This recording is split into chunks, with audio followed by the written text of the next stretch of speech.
Welcome, everybody. We are doing a super fun episode today. I can't tell you how much fun I have doing this. Heather Ashley is back on the program, and we are doing a super amazing, wonderful book launch event. Hey, Heather, thanks for being here. Hey, thank you, Diana. Good to see you. I am so excited about this book. We have had so much fun We with have. this story and these characters, and they just really taken over our lives for the last several months. So I'm really excited to be able to Yes. share this with everybody. So, Yes, you have been so diligent and patient through this. and you as well. um, It's been fun. so this is book two in the series. This is a Yes. transfer of realms, right? Yes. Yes. I am so super excited. Thank you. Um, we've For those of you who haven't discovered Heather and her dragons and her time travel and all the other great things, go check out the other episode. We were talking about the first book. But for those people who haven't discovered your work yet, can you just give us a quick little synopsis, like maybe your festival table elevator pitch? Yes, my elevator pitch. So it's a tale of two young heroines, a dragon rider and a portal jumper, who fight dragon-like parasites to save their realms from extinction. And if that's not enough to get you hooked, ladies and gentlemen, you're living in the wrong place. Because seriously. Um, so we the last time I had you on the program, you read a little bit and Yeah. we kind of got into the story a little bit and the characters and how this whole thing works. Yeah. But I think one of the really crucial things people need to understand before they start reading book two and before you do the reading for it today, you Hmm. could just explain the two ends for us, the You mean nexting and the Narxon. the two ends. Okay. The two ends. If you could explain that to Yeah. give people just some foundational understanding of Yeah. your world and your story building. Yeah. So when dragon writers in training or realm writers in training are learning to connect, they're trying to find a soul connection with the dragon, and they're learning about dragons and how to ride them and how to take care of them, and in the process hopefully foster a connection with one of the dragons that hasn't connected to somebody yet. And when they connect, they can communicate telepathically through a process called nexing. And so if you can't next with your dragon, you didn't tether, you're not connected, and the connection is not there, you are not soulmates. But if you can next, you can do that. And the heir of the realm is able to next with every single dragon in it, which is totally unorthodox and unusual because riders and dragons pair up, and those are the only two who can hear each other mentally. Kind of like swans pairing for life. Yeah, pretty Yeah. much. Um, Yeah. but I love the idea that the air is special in that way. Yes, because that's what tips her off. Yeah, yeah. She's Oh, like, what maybe. is happening? So they get together to fight the Narxon, which are dragon-like creatures that come in through tears in the fabric of the realm. And they sort of pour in like smoke, or like if you dropped a drop of black ink into water and you watched it swirl, Mm. or you blew out a candle and watched the I smoke. love that description because when I was reading the first book, that's exactly what I had imagined was this inky thing that was kind Yes. of leaking into the Yes. air. Yes, and it sort of leaks in and then forms all of the parts of this decrepit smoke dragon that falls like lead from the sky and then gallops like horses across the land, turning everything it touches to ash. So this stuff is super dangerous, potent stuff. Yeah, I mean, it's not Um, ideal. yeah, it's not ideal. It's not a good day if you get hit Not with a sun. day. Yeah. And so the dragons, with the help of their riders as like a second pair of eyes, fly through the sky, run across the ground, fly across the ground, and burn these things from existence so that they can stop the damage, which is why they have to tether. Perfect. Now that we understand the world and we're all caught up, I would Yeah. love to hear some of this. Okay. And this book has been in my head for several months now, and I really, really love it. But I always enjoy hearing the author read because you will find pieces of understanding that even though I went through it for months and months, I may have missed. So I love hearing your interpretation of it. Super excited. Do you have how many selections do you have for us today? Three? Just two. I did Two two today. again. Awesome. Yeah.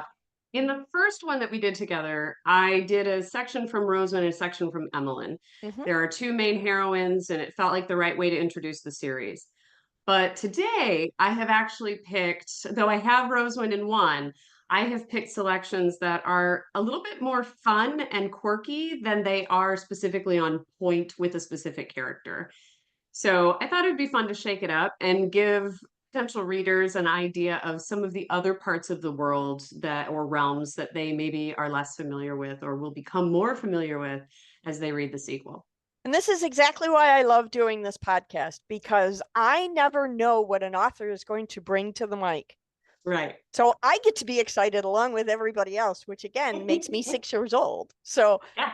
I am super excited. When you are ready, please, Heather, take the microphone and read aloud. Thank you. The first excerpt is from chapter 14, The Exchange.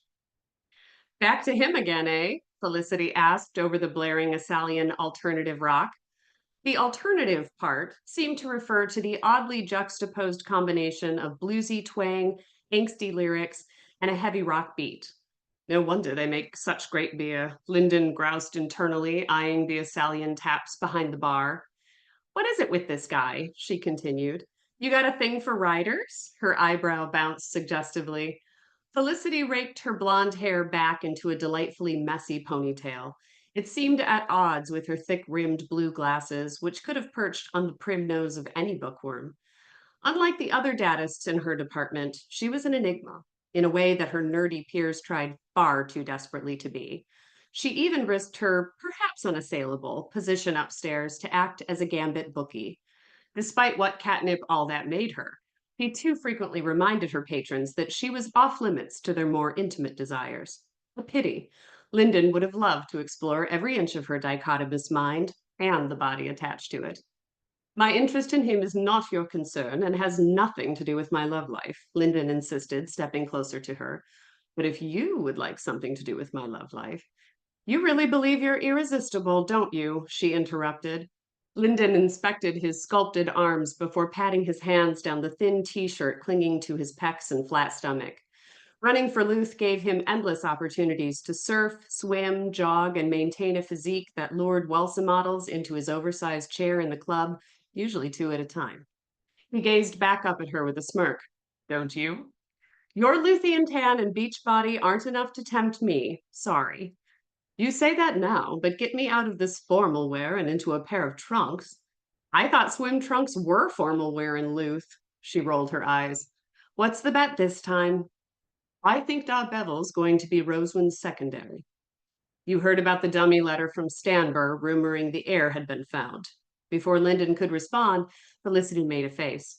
But it's a dummy letter. The exchanger stationed in Stanbur as a stable hand confirmed it.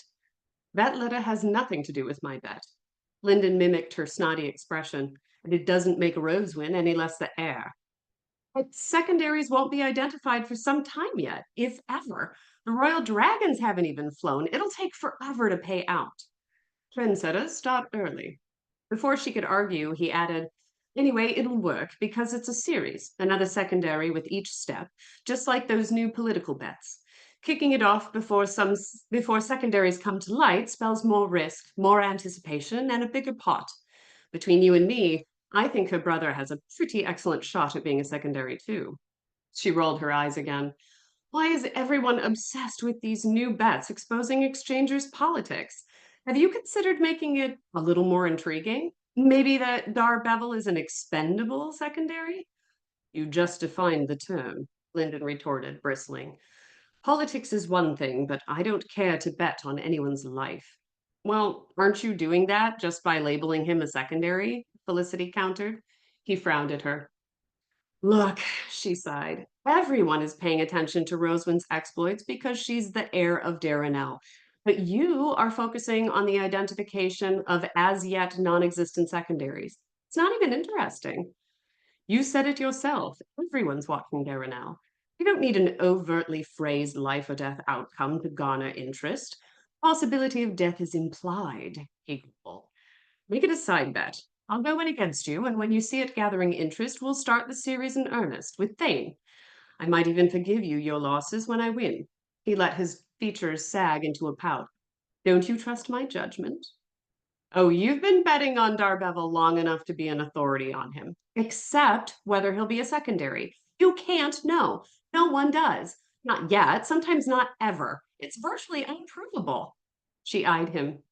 I'm serious. It's been years now. What is with this guy? Her eyebrows rose in a hopeful expression. Unrequited love. Don't pretend I'm gay just because you think there isn't enough room in my chair for you, he yelled, palming her his ante. I assure you, we can all fit. Her face fell as her patience waned, but she relented as her fingers curled around the thick wad of cash. Darbevel Jr. will be secondary to Heir Rosewind of Stanver. Series. Got it.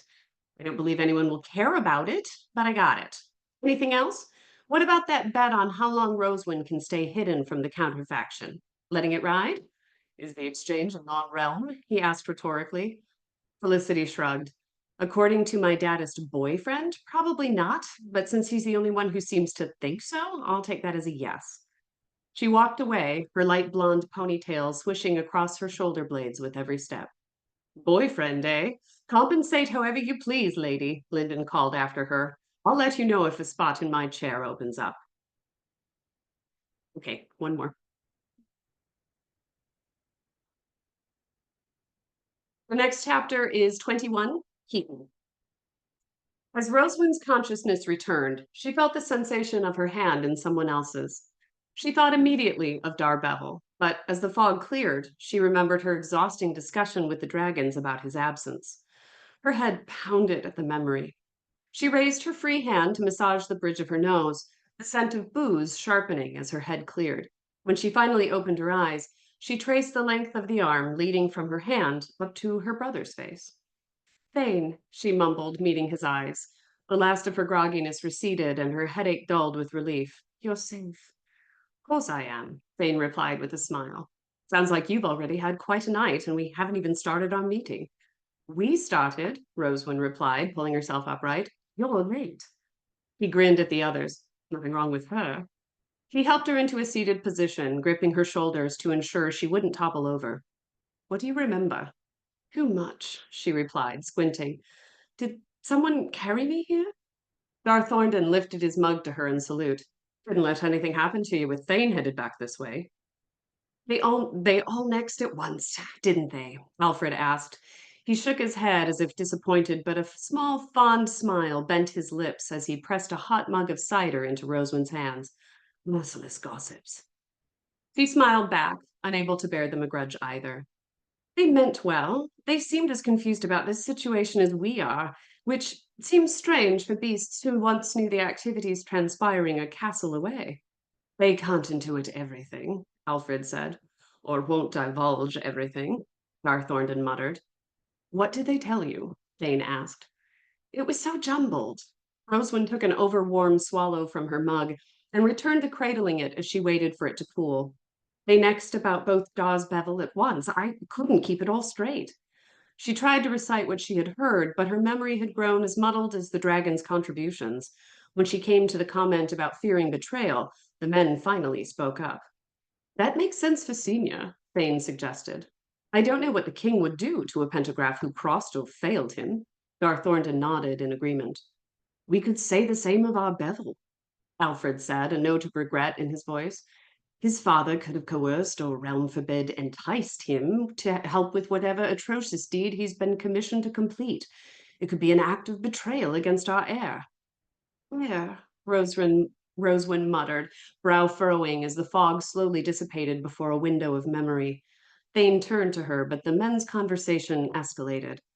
I think it unwise to confuse Darbevel with his monster of a sire, Gar Thornton told Alfred darkly. He is devoted to our cause. Then why did he leave? Alfred asked. Because Bevel Senior forced him, Gar Thornton snapped. Why else would Bevel have risked the man's wrath to get word to me? The lines of worry creasing his face deepened with frustration. Unless he wanted to misdirect us, Alfred replied haltingly, as if obligation trumped his disinclination to posit the thought. Lord Thornton turned away from the group and picked up his mug. Finding it empty, he reared back to throw it across the room, but instead slammed it back down on the table as he whirled on the caretaker. How dare you? This is not like some competition for your successor, Alfred. My best friend is gone, abducted by a maniac, and your general mistrust causes you to suspect him for his own absence? Sure with you. My search for an apprentice has nothing to do with this, Alfred yelled, shooting to his feet. My justifiable mistrust is shaped by years of experience. Bevel may hail from wildly vile stock. Family is still family, and this realm is entering its end stages. Who can say where his loyalties will ultimately lie when faced with the final descent? Thornton stepped forward for the caretaker, and Thane jumped up, arms spread wide between them. Gentlemen, please. Are you saying kin trumps kith? Thornton hollered past Thane's head. Because I don't remember that logic playing into your family dynamic, let alone Bevel's. Not everyone will abandon you, Alfred, simply because your grandson did. Alfred's complexion purpled under his stark white hair. And Bevel is no saint simply because he's your riding partner. Rosewind stared, utterly bewildered, at the scene igniting before her. Their dispute had blazed into full flame with incredible speed, its unfamiliar kindling collected from ages of hurt that seemed unrelated to either man's argument, and even less germane to Darbevel's situation. As much as she wanted to understand, the pair clearly possessed no patience for a level-headed explanation. She glanced at Thane, eyes pleading for him to extinguish the fire. Let's take a moment, Bain suggested. I think Rosewind remembered something else. The men's faces turned toward her, their expressions frozen in rage. Rosewind swallowed hard. The dragons kept repeating the word air. At least I thought that's what they were saying. Perhaps it was actually air. Thornton brightened with realization as he lifted a hand to his forehead. Yes, that's right. As Flater took off, Bevel told his sire to keep his hair on so they wouldn't have to look for it. It's more than childish sniping. It was code. They're searching for the heir. We can't be certain of that, Alfred protested, his voice still hot. The dragons told Rosewind that Bevel Sr. was in a hurry, and Flater was clearly resisting. Thornton shook his head. No, I know Bevel. He's been my riding partner for years. He wouldn't willingly help that man unless. His face paled like Narxon ash and drooped into an expression of dread. Unless someone's life depended on it. Rosewind stared at Darth Thornton, her heart pounding in time with her throbbing head. What are you saying? The rider's gaze lost its focus among the floorboards. Thane was right. Bevel Senior's fear of betrayal stems from the king's belief that failure is commensurate with disloyalty. Our Bevel would betray no one, but he might fear our belief that his betrayal, which is clearly justified. He stole a chilly glance at Alfred, who made no comment. His father must have threatened his life or the life of someone near him, like the heir, and Bevel is protecting them, regardless of how questionable his departure looks. I don't know the king's motives, but they can't be pure. I think Bevel is leading his father astray to protect Rosewind. Alfred opened his mouth, but Thane interjected to avoid an argumentative reprise. Whatever the errand, your theory implies that either our Bevel volunteered for this mission to mislead his father, or that the king has intimate knowledge of Bevel's allegiances in Keaton. He certainly seems to believe Darbevel has shown me a special preference since my arrival here, Rosewind grumbled before thinking better of it. Her cheeks warmed as the others demanded explanation. She quickly relayed the king's accusations. Badrick must suspect Bevel of something more than impropriety, Alfred said to Darth Thornton. Propriety? Denial sprang to Rosewind's lips, but she failed to voice them before the rider nodded. Something that threatens his rule, perhaps? Darth Thornton suggested. I doubt he suspects Rosewind's true nature, Alfred replied, clearly defaulting to a truce with Darth Thornton to parse out the situation. Sending his pentagraphs away to look for the heir would be one realm of a ruse if the king already knew she was in Keaton, and I doubt he would leave himself so unprotected. He turned his gaze on Rosewind and Thane. More likely, Hedrick wants to cut you off from the one man who has stood up to him in the past, your father. The king has good reason to surmise that Alistair intends to take advantage of your training here by employing you as his spies. If he suspects Bevel, who is no royalist, of providing you any form of assistance, then removing him is the easiest way to ferret out your treasonous activities or prevent you from committing them. Rosewind squinted at the caretaker. When did father stand up to Uncle Badrick? It would certainly explain Gethin's upcoming departure to Stanborough, Garthornton said. Gethin's what? Thane asked. Rosewood explained their cousin's plan to better balance himself before inheriting the throne, either as regent in Darrenelle or heir writer elsewhere. Barring the ridiculous notion that he could ever inherit the role of heir writer, how long does Gethin suppose our parents will need to reverse nearly 2 decades of Badrick's cruel indoctrination? Thane asked, his tone biting. Rosewin's expression soured. Apparently that has yet to be determined. As our cousin put it, it would be awkward for the king to execute me for endangering the prince in Deowin's stall if Gethin still resided with our parents. Her frustration returned with the memory of how her cousin had twisted her silly prank to divert his interest in the map portal. Convincing as Deowin's book-tossing tantrum seemed, Queen Dragon would never have hurt Gethin, yet he had reported the incident to his father as though it had been a premeditated assassination attempt. Rosewin's voice grew hot as she told her brother how she had threatened the prince with bodily harm if he imperiled their family with what she now realized to be one of her uncle's schemes. She feared Thane's bewildered expression would morph into exasperation or concern at her hasty reaction. Instead, it brightened with outright pride. Did he soil himself? Thane asked gleefully. Garthornton caught his eye and gave him a little nod as if to say, You bet he did. That's it. It's so much fun. I love the layers that you employ in these characters. You allow them, both on the exchange side and in the realm side, you allow them to really play with each other and throw jabs at each other that maybe readers don't always catch. And that's part of why I love this series so much, is because there are so many different layers of surprises that now that I've gone through the second book in the series, and I know we're going to begin working on the third one coming up, Mm-hmm. I'm really looking forward to going back to reading the first one so that I can catch all the little layers that were insinuated that maybe I didn't catch the first time I read it. Thank you. So I think you're a really extraordinary writer Oh, thank you. in that way that you layer your stories in just such wonderful ways. So I'm thrilled that I get to read about your dragons before anybody else. So that makes me very happy.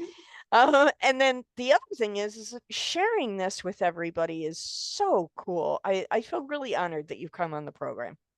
Oh, thank you so much. I'm so honored to be here and I appreciate your kind words.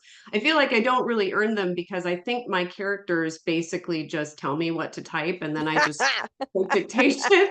Yeah. They are having this conversation without me and I'm like, "Oh, this is so juicy. Okay, cool." Yeah. But it's so much fun for me. I feel like we were talking last time about pantsing and plotting. Yeah. And I feel like I'm a plotter, but my characters are pantsers. So like I have a plan and then they're like, Yeah.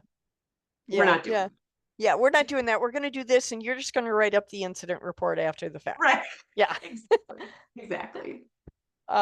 Mark Love, who is an amazing mystery writer, Yep. he constantly reminds me that he doesn't plan anything. He just writes up the incident report. So Yes. it's just a great way to look at it. It really is. I am super excited with this launch. So the book is coming out November 1st, right? Yes. Absolutely. And if you're a I'm newsletter so excited. subscriber, you already know that. So hint Yes. there.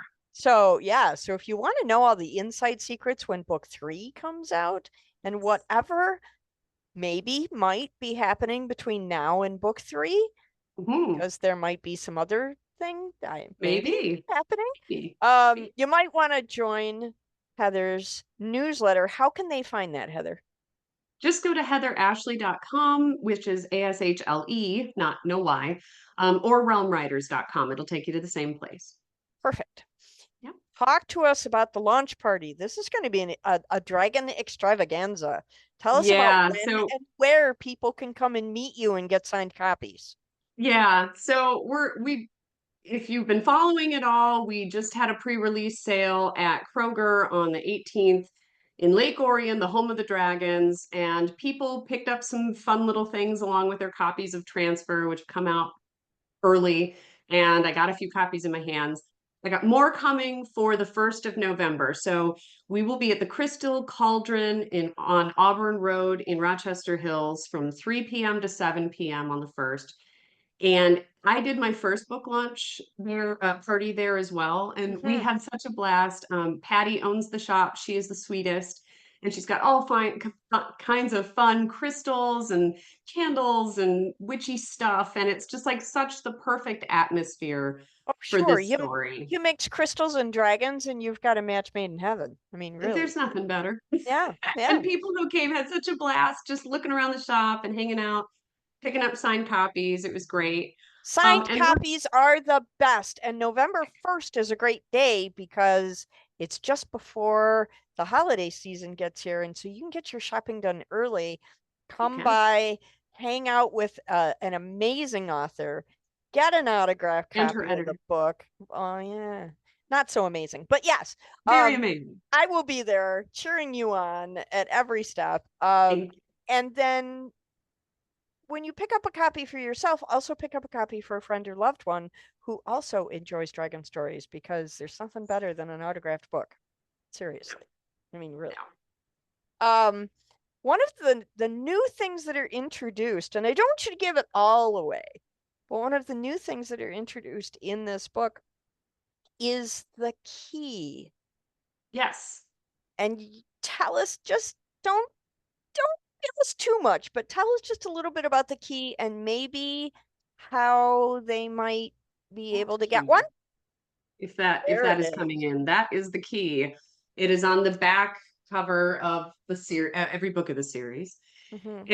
And we splurged a little for Prime Day, and we got ourselves a 3D printer and some gold silk PLA, and we have been printing little keys Those are that so look cool. just like the one that Rob designed. He when Rob created the cover, Rob Carlos, an incredible dragon artist.